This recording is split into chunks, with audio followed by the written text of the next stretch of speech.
In the resting of muscle fiber, tropomyosin and partially cover calcium binding site of troponin or actin binding site of myosin and myosin binding site on actin and calcium binding site of axin.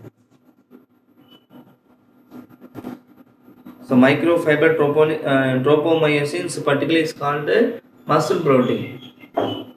Option C, myosin binding site with the actin.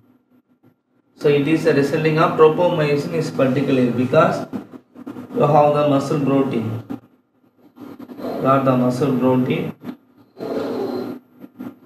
In case it is called myosin. In presence of protein, it is called troponin, tropomyosin. When they are ATP converted, release the myosin.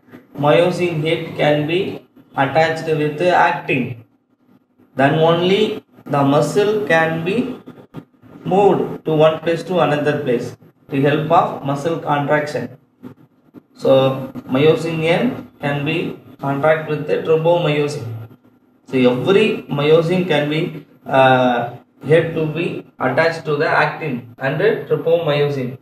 So answer is C, myosin binding site of the actin.